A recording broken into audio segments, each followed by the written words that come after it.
அனைவருக்கும் வணக்கம். நான் ரெயின்சி யூகேயில் மென்டல் ஹெல்த் நர்ஸாக வேலை செய்கிறேன். ரெயின்சிஸ் பேஜெண்ட இந்த யூடியூப் சேனலில் வந்து mental health, mindfulness, happiness, child mental health சம்மந்தமான விஷயங்கள் வீடியோ போட்டு கொண்டு வரேன். உங்களுக்கு இந்த தகவல்கள் வந்து பயனுள்ள தகவல்களாக இருக்குது அப்படின்னு நீங்கள் நினச்சா இந்த யூடியூப் சேனலை சப்ஸ்கிரைப் பண்ணி வீடியோஸை லைக் பண்ணி ஷேர் பண்ணுங்கள். அதோட அந்த பெல் ஐக்கனையும் கிளிக் பண்ணுங்கள். அதனால் வீடியோஸ் வந்து உங்களுக்கு ஈஸியாக உங்களுக்கு பார்க்கக்கூடியதாக இருக்கும். உங்களுடைய ஆதரவுக்கு மிக்க நன்றி. இன்றைக்கு வந்து நான் சொல்ல போகிற விடயம் என்னென்றால் ஸ்லீப்பிங், நித்திரையிட முக்கியத்துவம் என்ன அப்படின்றது. இதுக்கு இந்த வீடியோ போடுறக்கூடிய முக்கியமான காரணம், ஒரு சில நாளுக்கு முன்னுக்கு எனக்கு வந்து தொடர்ந்து ஒரு 4 நாள் நைட் டியூட்டி வந்தது. அந்த நைட் டியூட்டியை முடித்ததுக்கு பிறகு வந்து ஒரு 2 நாள் ஓய்வு வந்தது. அந்த ஓய்வு நாளில் வந்து என்னால் சரியாக வந்து நித்திர கொள்ள முடியாமல் போயிட்டு, என்னென்னு சொன்னால் அந்த இரவு முழுக்க முடிச்சுட்டு பகல் இருந்ததுனால எனக்கு அந்த பகல் முழுக்கவும் ஒரு நித்திர தூக்கமாகவே இருந்தது. ஆனால் வேலைகளோட நித்திர கொள்ள இயலாது. அதனால் பகலும் சரியாக நித்திர கொள்ள முடிய இல்லை. அதே நேரம் இரவில் நித்திர கொள்ள போனால் அதுவும் வந்து சரியாக நித்திர கொள்ளக்கூடிய ஒரு சூழல் இருக்க இல்லை.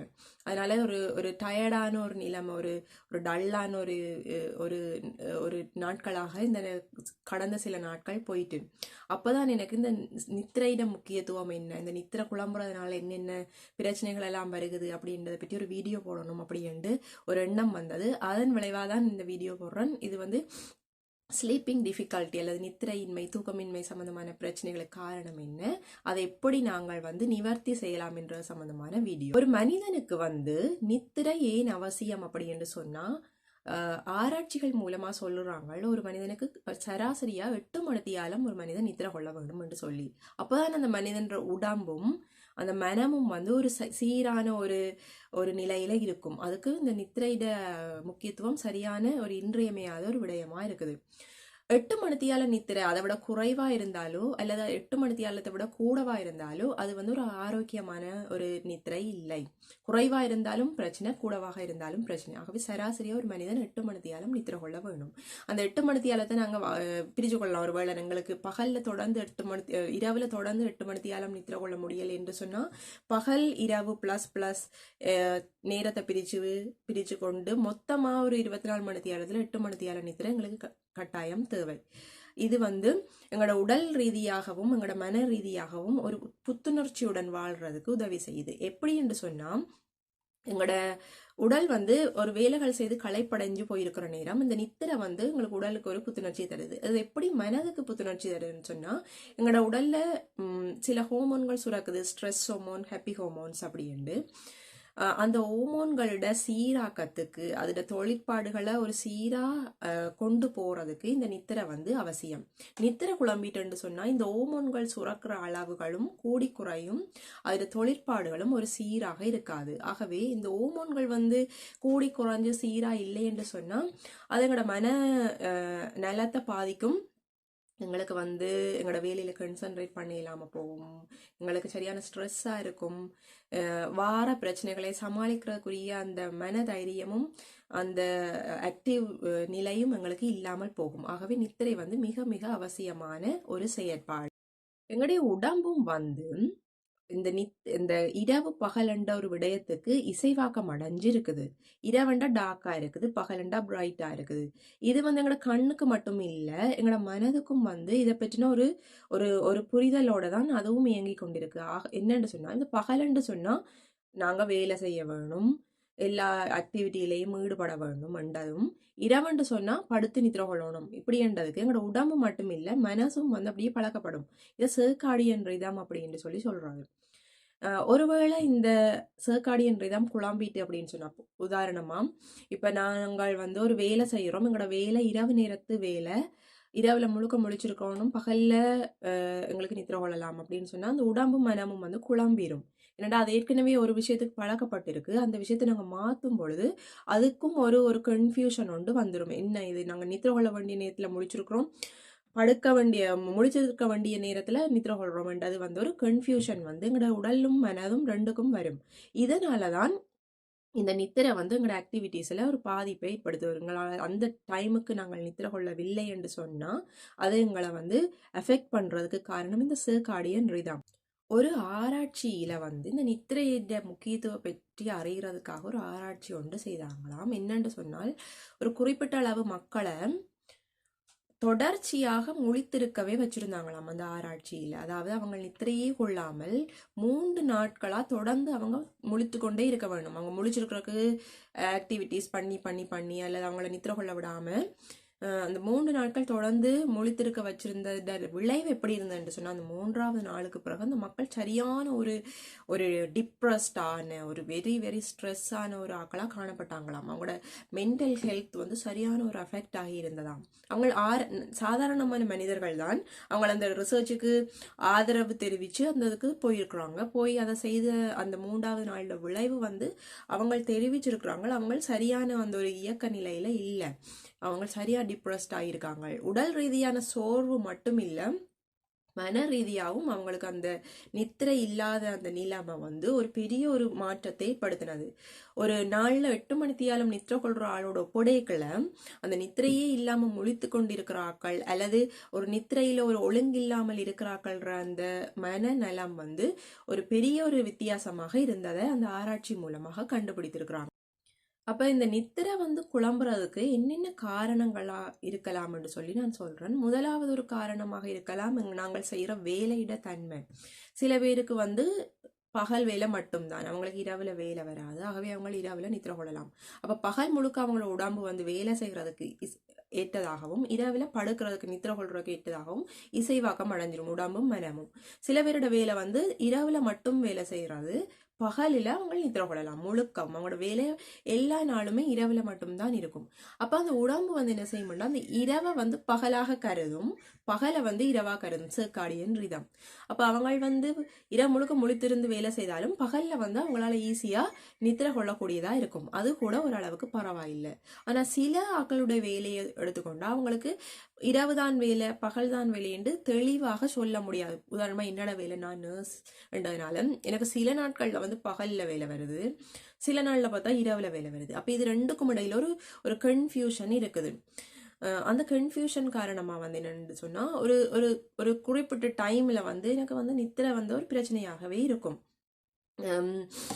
ஒரு 4 நாள் தொடர்ந்து நான் நைட் டியூட்டி போயிட்டு வந்தேன்னா அங்கால வர எனக்கு ஆஃப் நாள்ல என்னால் சரியா நித்திர கொள்ள முடியாது. என்னன்னு சொன்னா ஒன்று எனக்கு தனியே நைட்டே வேலை வந்து கொண்டு இருந்ததுண்டா எனக்கு ஓரளவுக்கு அது என் உடம்பு மனமும் அதுக்கு இசைவாக்கம் அடையும். அல்ல பகல் மட்டுமே என்று சொன்னாலும் பரவாயில்ல. ஆனா இப்படி குழம்பி குழம்பி வேலை வாராக்கள், தனி நர்சிங் மட்டும் இல்லை, வேறு வேறு துறைகளும் இருக்கலாம். ஒருவேளை இப்படி மாறி மாறி வேலை செய்யறது, அப்படியான இதுகள் வந்து கொஞ்சம் ரிஸ்க். என்னன்னு சொன்னா எங்களோட உடம்புக்கு வந்து ஒரு கன்ஃபியூஷன், மனதுக்கும் வந்து ஒரு கன்ஃபியூஷன் வர்றதுனால இது ஒரு காரணம். அடுத்து இன்னும் ஒரு காரணமா இருக்கலாம் எங்களோட நோய் நிலைகள், உடல் நிலையிட ஏற்படுற நோய்கள். அதாவது நாங்கள் சில மருந்துகள் பாவிக்கிறார்களா இருந்தா எங்களால வந்து சரியா நித்திர கொள்ள முடியாது. ஒரு டயபெட்டிக் ஆகளுக்கு அடிக்கடி முழிப்பு வரும், அவங்க இரவுல அடிக்கடி சிறுநீர் கழிக்க வேண்டிய ஒரு நிலைமை வரும். இதனால அவங்களோட நித்திர குழம்பும். மன ரீதியான பாதிக்கப்பட்ட மக்கள் வந்து அவங்களுக்கு வந்து அவங்க எடுக்கிற மருந்துகள் அவங்களோட நித்திரையில ஒரு பெரிய மாற்றத்தை ஏற்படுத்தும். பகல் முழுக்க சொல்லி நித்திரை கொள்ளுவாங்க, இரவுல முழிச்சு கொண்டிருப்பாங்க. பெரிய ஒரு கஷ்டமான ஒரு சூழல். அப்ப இந்த மாதிரியான நோய்கள், எங்களோட வேலைகள் எல்லாமே, எங்களோட அன்றாட ஆக்டிவிட்டிஸோட தன்மைகள் எல்லாமே வந்து எங்களோட நித்திரையில ஒரு மிகப்பெரிய ஒரு பாதிப்பை ஏற்படுத்துற காரணிகளாக இருக்குது. இப்ப நாங்க வந்து இந்த நித்திரையை வந்து என்னென்ன வகையிலெல்லாம் வந்து நாங்கள் ஈஸியா வர வச்சு கொள்ளலாம், அல்லது எங்களோட உடலை வந்து இப்படி ஒரு நித்திரை கொள்றதுக்குரிய ஒரு நல்ல ஒரு அமைப்புக்கு கொண்டு வரலாம்ன்றது பற்றின சில ஒரு குறிப்புகளை இப்ப சொல்லுறேன். சில நேரம் இந்த குறிப்புகள் ஏற்கனவே உங்களுக்கு தெரிந்த குறிப்புகளா இருக்கலாம். ஆனா வந்து இப்ப எங்களுக்கு சில நேரம் தெரிஞ்சிருந்தாலும் நாங்கள் அதை கடைபிடிக்காமல் அல்லது ஒரு பரவாயில்ல பாப்போம் அப்படின்னு இருந்தால் தயவு செஞ்சு இந்த குறிப்புகளை இப்ப கேட்கறதுல இருந்து நாங்கள் அதை ப்ராக்டிஸ் பண்ண வழிபடும் பொழுது எங்களுக்கு ஒரு நல்ல ஒரு தூக்கம் வரக்கூடிய ஒரு சூழ்நிலை இருக்கும். ஒருவேளை எங்களுக்கு வந்து குறைவான வயதா இருந்தா எங்களோட தூக்கம் இல்லாத தன்மையையும் வந்து எங்களோட உடல் சமாளிச்சு கொண்டு போயிடும். பரவாயில்ல. இப்ப நான் வந்து எனக்கு 35 வயது ரெண்டாவதுனால எனக்கு என்னோட வேலையால வார இந்த நித்திரையின்மை பிரச்சனையை என்னால் ஓரளவுக்கு சமாளிக்க முடியுது. என்னன்னு சொன்னா என்னோட வயது வந்து அதை சமாளிக்கிறதுக்கு தன்மைக்கு ஏற்றதா இருக்கு. ஆனா தொடர்ந்தும் இதே நிலைமை வந்து கொண்டிருந்தால் குறிப்பிட்ட வயதுக்கு பிறகு எனக்கு கஷ்டம் வரும். ஆகவே அந்த நேரத்துல வந்து அதை பற்றி நான் சரியாக ஒரு பிளான் பண்ண வேண்டும். எப்படி நான் என்ற வேலையை செய்ய போறேன், இது என்ன என்ற ஹெல்த்ல ஒரு பங்களிப்பு செய்ய போதுன்றது நான் அந்த டைம் வந்து பிளான் பண்ண வேணும். இப்பையிலேருந்தே பிளான் பண்ண தொடங்க வேணும். ஆகவே இது உங்களுக்கு தெரிந்த குறிப்புகளா இருந்தாலும் பரவாயில்லை, இதை நீங்க இண்டையில இருந்து பழக்கப்படுத்தி கொள்ளுங்க. முதலாவது குறிப்பு நான் சொல்ல போறேன் வந்து என்னன்னு சொன்னா ஸ்கிரீன் டைம். அதாவது நாங்கள் எங்களோட உபகரணங்கள் ஃபோனா இருந்தாலும் சரி, கம்ப்யூட்டர், இந்த எந்த ஒரு உபகரணங்கள், ஒருவேளை இயர்ஃபோன் யூஸ் பண்றது, டிவி, கம்ப்யூட்டர், ஃபோன், எந்த ஒரு எலக்ட்ரானிக்கல் டிவைஸ் யூஸ் பண்றதையும் முடிந்த அளவுக்கு ஒரு 2 மணித்தியாலம் நீங்க நித்திர கொள்றதுக்கு முன்னுக்கே நிறுத்தி வைக்க வேணும். நிறுத்தி என்று சொன்னா நீங்கள் அதை பயன்படுத்துறத குறைக்க வேணும். ஒருவேளை 2 மணித்தியாலம் கஷ்டம் என்று சொன்னா மிக குறைஞ்ச டைம் ஒரு 1 ஹவருக்காவது நீங்க நித்திர கொள்றதுக்கு 1 ஹவருக்கு முன்னுக்கே உங்களோட அந்த இலத்திரனியல் உபகரணங்கள்ன்ற பாவனையை நிப்பாட்டிட வேணும். நிப்பாட்டுறதுண்டா ஓஃப் பண்றது இல்லை, நீங்கள் அதை பாவிக்கிறத குறைக்க வேணும் அல்லது முற்றுமுழுதாக நிப்பாட்ட வேணும். ஏன்னு சொன்ன இந்த ஸ்கிரீன் வந்து எங்களோட கண்ணுக்கு மட்டும் இல்லை, எங்களோட மென்டல்லி அது ஒரு எஃபெக்ஷனை ஏற்படுத்தும். அந்த ஸ்க்ரீனால வர அந்த ரேஸ் எங்களோட நித்திரையில வந்து ஒரு பெரிய ஒரு மாற்றத்தை ஏற்படுத்தக்கூடியது. தனியாக அது வந்து இந்த ரேஸ் மட்டும் இல்லை, சில நேரம் நாங்கள் பார்க்குற கண்டென்ட்ஸ் ஒருவேளை அது நல்ல கண்டென்ட்டாகவும் இருக்கலாம், உங்களுக்கு ஒரு மகிழ்ச்சியை தார விஷயமா, ஒரு புத்துணர்ச்சியை தார விடயமா இருந்தாலும் கூட நித்திர டைம்ல அல்ல நாங்கள் நித்திர கொள்றதுக்கு முன்னுக்கு அந்த டைம்ல அதை நாங்கள் பார்க்கும் பொழுது அந்த கண்டென்ட்ஸால வர அந்த ஒரு ஒரு ஒரு ஒரு ஒரு உணர்வு வரும் தானே. இப்போ ஒரு ஹாப்பினஸ் கூட எங்களோட நித்திரையில ஒரு ஒரு பாதிப்பை ஏற்படுத்தும். உங்களுக்கு கொஞ்சம் கூட ஹாப்பி வந்துட்டுன்னு சொன்னா எங்களால சரியா நித்திர கொள்ள முடியாது. ஒருவேளை அந்த கண்டென்ட் வந்து ஒரு கவலையான கண்டென்ட்டா இருந்தா அதுவும் வந்து எங்களோட நித்திரையில பாதிப்பு ஏற்படுத்தும். ஒருவேளை நாங்க ஒரு மோட்டிவேஷனல் சம்பந்தமான வீடியோ பார்த்தோம்னா கூட உடனே எங்களுக்கு அந்த மோட்டிவேஷன் வந்து நாங்கள் உடனே அந்த நேரம் ஏதாவது ஒரு வேலையை செய்யணும், ஏதாவது ஒரு புது விஷயத்தை செய்யணும்ட்டு எங்களோட மூளை வந்து தூண்டப்பட்டாலும் அதுவும் வந்து அந்த டைம் நித்திர கொள்ற டைம் பாதிக்கும். அவை நித்திர கொள்ற நேரம் வந்து ஒரு ஒரு மெல்லிய இசையை கேட்கறது சில பேருக்கு நித்திரைய தூண்டுறதுக்கு ஒரு நல்ல விஷயமா இருக்கும். ஆனால் எல்லாருக்குமே வந்து இந்த இசை சூட்டபிளா இருக்குமான்னு சொல்ல முடியாது. எக்ஸாம்பிள் எனக்கு நான் ஒரு மியூசிக்கை கேட்டேன்டா நான் அந்த மியூசிக்ல லயிச்சு போயிடுவேன், ஆனால் எனக்கு அது நித்திர வராது. ஆகவே அது நம்மட அந்த இன்ட்ரெஸ்ட்டை பொறுத்தது. ஆனால் முடிந்த வரைக்கும் அந்த இலத்திரனியல் பாவனைகளை வந்து 1 ஹவருக்காவது நித்திரைக்கு முன்னுக்கு நாங்கள் நிறுத்தி வைக்கிறது ஒரு நல்ல ஒரு விடை. சில பேருக்கு வந்து இரவுக்கு முன்னுக்கு அந்த சூடான பானங்கள் அருந்துற ஒரு பழக்கம் இருக்கும். சில பேர் மில்க் குடிப்பாங்க, ஹாட் மில்க் அல்லது காஃபி அல்லது டீ, இந்த மாதிரி ஏதாவது குடிக்கிற பழக்கம் எங்கட நாடுகளை பொறுத்தவரையில இந்த பழக்கங்கள் குறைவு. ஆனால் சில வெளிநாடுகளில் நாம் அவதானிச்சது வந்து என்னென்னா இப்படியான ஹாட் ட்ரிங்க் குடிச்சு போட்டு படுத்தா நித்திர வரும் அப்படின்னு சொல்லி அது உண்மையிலேயே வந்து அது சரியில்லைன்றது என்னோட ஒப்பீனியன். என்னென்னு சொன்னா இப்போ ஹாட் ட்ரிங்கை குடிக்கும் பொழுது எங்களுக்கு உடம்புக்குள்ள ஒரு புத்துணர்ச்சி வந்துடும். அந்த புத்துணர்ச்சி வந்து எங்களோட நித்திரையில வந்து ஒரு பாதிப்பை ஏற்படுத்தும், எதிர்மறையான பாதிப்பை ஏற்படுத்தும். இப்போ எங்களுக்கு ஒரு டே டைம்ல எங்களுக்கு ஒரு ஒரு ரீஃப்ரெஷ்மெண்ட் வரணும்ட்டு நாங்கள் ஒரு காஃபியை குடிச்சா உடனே எங்களுக்கு ஒரு ஒரு ஒரு ஸ்ட்ரென்த் ஒன்று வரும், ஒரு புத்துணர்ச்சி வந்து நாங்கள் ஒரு வேலையை நல்லா செய்யறதுக்குரிய அந்த மனநிலை வரும்.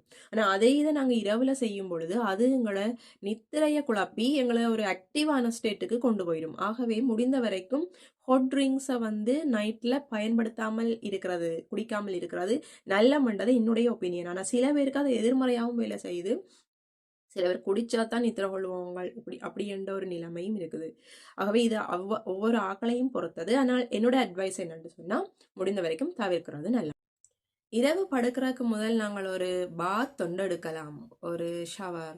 ஏனென்றால் அது எங்கள் உடலுக்கு ஒரு புத்துணர்ச்சியை தரும். சில நேரம் நாங்கள் வேலை முடித்து களைச்சி போய் அப்படியே வந்து அதே உடம்போடையே படுக்கும் பொழுது அது எங்களுக்கு ஒரு ஒரு ஃப்ரெஷ்ஷாக இருக்காது, ஸ்லீப்பிங்கும் வந்து கொஞ்சம் டிஃபிகல்ட்டாக இருக்கும். ஆகவே ஒரு ஷவர் ஒன்று பண்ணி போட்டுட்டு படுக்கும் பொழுது ஒரு ஒரு நிம்மதியான பீஸ்ஃபுல்லான ஒரு நித்திரையை வந்து நாங்கள் அனுபவிக்கக்கூடியதாக இருக்கும். அது ஒரு நல்ல ஒரு ஹேபிட். நாங்கள் நித்திரை கொள்றதுக்கு பயன்படுத்துகிற இடம் கூடுதலாக பெட்ரூமாக இருக்கும். அந்த இடத்த வந்து ஒரே இடமா வச்சிருக்கிறது நல்லம். இது என்ன ஒரே இடமா, ஒரே இடத்துலனே நாங்கள் படுப்போம் அப்படின்னு நீங்கள் கேட்கலாம். ஆனால் எல்லாரும் அப்படி எண்டு இல்லை. சில பேர் வந்து என்னென்ன எந்த இடத்துலையும் படுக்கலாம் அப்படி என்ற ஒரு எண்ணம் இருக்கும். அப்படியே டிவி பார்த்துக்கிட்டு இருந்தா போலேயே படுத்து நித்திர கொண்டுருவாங்க, அடுத்த நாள் அதே இடத்துல எழும்புவாங்க, குஷனில் படுத்து நித்திர கொள்றது, இந்த மாதிரியான பழக்கங்கள் இருந்தால் ஒருவேளை அது அது அந்த நேரம் நித்திர வரும். கொஞ்ச நேரத்தில் பார்த்தா நித்திர நாங்கள் முடிச்சிருவோம், அதுக்கப்புறம் எங்களால் நித்திர கொள்ள முடியாமல் போயிடும். திருப்பி போய் பெட்டில் படுத்தாலும் எங்களுக்கு நித்திர வராது. ஆகவே படுக்கிற இடத்த வந்து இதுதான் நான் படுக்கிற பெட்ரூம், இதில் தான் நான் படுப்பேன். நித்திர வந்துன்னா இந்த இடத்துக்கு வந்து தான் படுப்பேன். குஷன்லையோ கதிரையிலையோ படுத்து நித்திர கொள்ள மாட்டேன், அல்லது ஹோலுக்குள்ளே படுத்து நித்திர கொள்ள மாட்டேன். அப்படின்ற ஒரு ஒரு குறிப்பிட்ட இடத்தை வச்சு படுக்கும் பொழுது எங்களுக்கு அந்த இடத்துக்கு போனாலே படுக்கணும், நித்திரை கொள்ளணும் என்ற அந்த மைண்ட் செட் வந்து எங்களுக்கு நல்ல ஒரு நித்திரைக்கு உதவியாக இருக்கும்.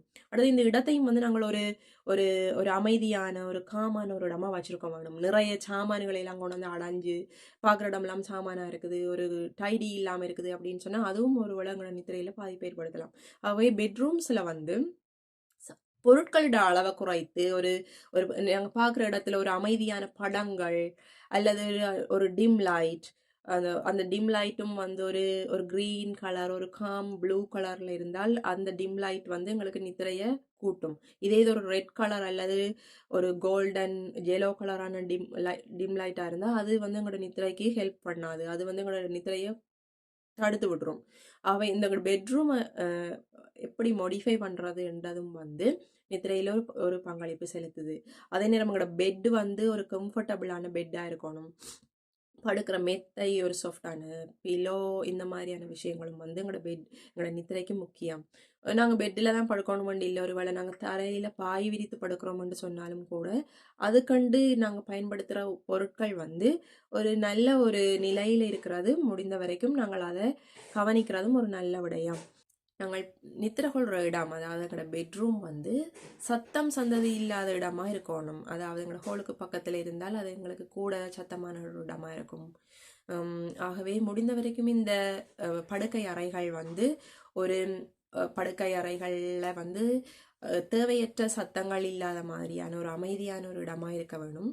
நாங்கள் முடிந்தால் எங்களுக்கு விருப்பம் என்று சொன்னால், அது எங்களுக்கு உதவி செய்து சொன்னால், நாங்கள் ஒரு மெல்லிய இரவு நேர இசைகளை கேட்கலாம். இரவு நேரத்தில் கேட்கக்கூடிய பாடல்கள் ஒன்று இருக்கும், அந்த மாதிரியான பாடல்களை கேட்டுக்கொண்டும் எங்களோட நித்திரையை நாங்கள் தொடர்ந்து கொள்ளலாம். கடைசியான குறிப்பு வந்து இரவு நேர உடைகள்.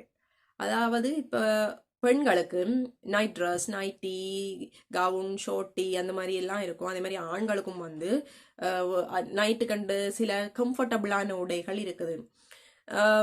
இங்கே நான் வெளிநாட்டில் பார்த்த விடயம், கட்டாயம் என்ன செய்வாங்க, பெரும்பாலான மக்கள் இரவு நேரம் என்று சொன்ன உடனேயே அவங்களோட இரவு நேர உடைய மாத்திடுவாங்க. அதாவது பகல்ல வந்து அவங்க கேஷுவலான உடுப்புகள் போட்டிருப்பாங்க, நைட்டில் வந்து நைட் ட்ரெஸ்ஸோட தான் படுப்பாங்களா. அவங்க அந்த பகலில் போட்டுக்கிற உடுப்போட படுக்க மாட்டாங்க. ஒருவேளை வேலைக்கு போகிறாக்களா இருந்தாலும் சரி, வீட்டில் இருக்கிறாக்களா இருந்தாலும் சரி, இரவு நேரத்துக்கண்டு ஒரு உடுப்பு, பகலுக்கண்டு ஒரு உடுப்பு வச்சிருப்பாங்க. இப்போ நான் சில நேரம் பார்த்துருக்கேன் எங்கட இடங்கள்ல எல்லாம் ஒரு சட்டையை போட்டுக்கிட்டு நிற்போம். அந்த நாள் காலையில் குளிச்சு மொழி அந்த சட்டையை போடுவோம். போட்டுட்டு என்ன செய்வோம்னு சொன்னால் அந்த ஒருவேளை அந்த சட்டையோடையே நாங்கள் நிதிர ஒன்றுவோம். அப்போ வந்து என்ன நடக்குதுன்னு சொன்னால், எங்களோட உடலுக்கு வந்து நைட்டு தான், அல்லது உடலுக்கோ சரி மனசுக்கோ சரி நாங்கள் சொல்லணும், இப்போ நைட் டைம் நம்ம படுக்கிறதுக்குரிய டைம் வந்து அதுக்கு நாங்கள் சொல்லி விளங்கப்படுத்துகிற மாதிரி தான ஒரு குறியீடு தான் இந்த நைட் ட்ரெஸ் உடுப்புகள். நாங்கள் நைட் ட்ரெஸ்ஸை போட்ட உடனே எங்களுக்கு என்ன எண்ணம் வரும்னு சொன்னால், இப்போ நான் படுக்கிறதுக்கு தயாராகிட்டேன், நான் படுக்க போகிறேன் என்றதை இந்த மனதுக்கு நானே நம்ப வைக்கும் பொழுது மனமும் ஓகே படுக்கிற டைம் இப்போ நீ படு அப்படின்ற அந்த ஒரு முடிவுக்கு வந்து படுக்க தொடங்கிடும். இதே இது நாங்கள் அந்த டே டைம் உடுப்போடையே நிற்கும் பொழுது எங்களுக்கு வந்து அந்த நைட் அண்ட் அந்த ஒரு மூடு, அந்த மோட் அல்லது ஒரு மூடு ஒன்று வராது. எல்லாருக்கும் வண்டி இல்லை, பொதுவான ஆட்களுக்கு ஒருவேளை அது ஒரு காரணமா இருக்கலாம்.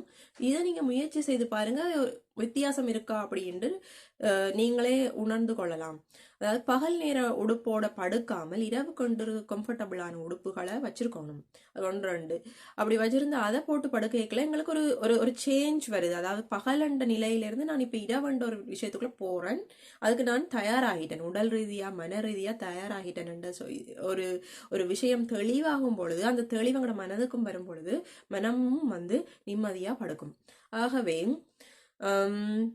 இந்த குறிப்புகள் வந்து உங்களோட நித்திரையை வந்து இலகுவாக்கக்கூடிய குறிப்புகள். ஆகவே இந்த குறிப்புகளை வந்து ஒருவேளை இது எல்லாமே தெரிஞ்ச குறிப்பு தான், இதில் புதுசாக ஒன்றும் நான் சொல்ல இல்லை, ஆனால் தெரிஞ்ச குறிப்புகளாக இருந்தாலும் உண்மையிலே நானே வந்து இந்த எல்லா குறிப்பையும் கடைப்பிடிக்கிறதாண்டு இல்லை தான், சில நேரத்தில் 1-2 வந்து மிஸ் பண்ணியிருக்கிறேன். ஆனால் அந்த நித்திரை பிரச்சனைகள் வருகுது, இந்த நித்திரை நம்மளோட ஆக்டிவிட்டி அன்றாட நடவடிக்கையில் ஒரு ஒரு எதிர்மறையான விளைவை ஏற்படுத்துது என்றதை நான் உணர்ந்துட்டேன்றதுனால நான் இப்போ கொஞ்சம் அதுலேருந்து மாற வலிக்கிட்டு இருக்கிறேன். மாற வலிக்கிட்ட டைம் தான் இந்த வீடியோவை போடணும், இது யாருக்காவது பிரயோசனமாக இருக்கும் அப்படின்றனால போடுறேன். ஆகவே இதை நீங்களும் வந்து சரியாக கடைப்பிடிங்க, நிச்சயமா ஒரு மாற்றம் ஏற்படும். ஒருவேளை நீங்க யங் ஏஜா இருந்தா இப்ப நமக்கு நித்திர விஷயம் ஒரு பெரிய ஒரு பாதிப்பு இல்லை, முடிச்சிருந்தாலும் பரவாயில்ல, அடுத்த நாள் வேலை செய்யறக்குரிய அந்த சக்தி வந்து நமக்கு இருக்கும். ஆனா இது நாங்கள் இதையே கண்டினியூ பண்ணிக்கிட்டு போனோம்னு சொன்னால் ஒரு குறிப்பிட்ட ஏஜில் வந்து நாங்கள் ஸ்டக் ஆகிடுவோம், எங்களால் முடியாமல் போயிடும் அதுக்கு பிறகு. ஏன்னா அந்த டைம் அந்த ஏஜில் வந்து எங்களால் இந்த நித்திர குறிப்புகளை எல்லாம் கடைபிடிக்கிறது வந்து கஷ்டமாக போயிடும். ஏன்னா அந்த நேரம் நமக்கு வந்து வேறு வேறு நிறைய விஷயங்கள், நோய் வருத்தம் இதெல்லாம் வந்து மருந்தெல்லாம் போட வேண்டி வந்து நம்ம அப்படியே அந்த ஒரு ஸ்டேஜுக்கு போய் அதுக்கு பிறகு நம்ம ட்ரை பண்ணுறது கஷ்டமாகவே. எந்த அளவு உண்மையிலேயே நித்திரையை வந்து சரியாக கடைபிடிக்க பழக்கிறக்குரிய ஏஜ் வந்து குழந்தை பிள்ளை பருவம் மட்டும் சொல்றோம். அதனால வெளிநாடுல எல்லாம் வந்து பிள்ளைகளை எல்லாம் வந்து 8 மணிக்கு மேல முழிச்சிருக்க வைக்கவே மாட்டாங்க, படுக்க போயிடுவாங்க. என்னடா அந்த டைம் அவங்க இந்த டைம் படுக்கிற டைம்ன்றதை பழக்கப்படுத்துறாங்க. அது நேரம் 8 மணித்தியால நித்திரைன்றதுல சரியான ஸ்ட்ரிக்டா இருப்பாங்க. அவங்க நித்திரையை குறைக்கிறது, அடுத்த நாள் காலையில வெள்ளனை எழும்போணும்னு சொன்ன உடனே அவங்க அந்த நாள் நைட்டுக்கு கொஞ்சம் ஏர்லியாவே பெட்டுக்கு போயிடுவாங்க. ஏன்னா அவங்க அந்த 8 hours மெயின்டைன் பண்ணுவாங்க. நாங்களா இருந்தா என்ன செய்வோம், முடிய முடிச்சுக்கிட்டு வந்து போட்டு அடுத்த நாள் 4 மணிக்கு எழும்புறோம்னாலாம் எழுப்பி போவோம், எங்களால் ஏழும். ஏன்னா அந்த அளவுக்கு அந்த அந்த சகிப்புத்தன்மை எங்களுக்கு இருக்கு. ஆனா அந்த சகிப்புத்தன்மை எங்க பிரச்சனை ஏற்படுத்த போகுதுன்னு சொன்னால், ஒரு குறிப்பிட்ட காலத்துக்கு பிறகு வந்து பார்த்தோம்னா நாங்கள் சரியான ஒரு ஒரு ஸ்ட்ரெஸ் மனநிலைக்கு போயிடுவோம். காரணம் வந்து நித்திரையா இருக்கும். ஆகவே இந்த குறிப்புகளை கடைபிடித்து பழக்கப்படுத்தி கொள்ற மூலமா எங்களுடைய நிம்மதியான, ஆரோக்கியமான, மகிழ்ச்சியான நித்திரையை கொள்ளக்கூடியதா இருக்கும் என்றதை நான் உங்களுக்கு சொல்ல விரும்புகிறேன். இந்த வீடியோவை பார்த்ததுக்கு நன்றி. இந்த குறிப்புகளை நீங்க கடைபிடிக்க போறதுக்கும் நன்றி. தொடர்ந்தும் மகிழ்ச்சியான வாழ்க்கையோட வாழ பழகுவோம். மிக்க நன்றி. வணக்கம்.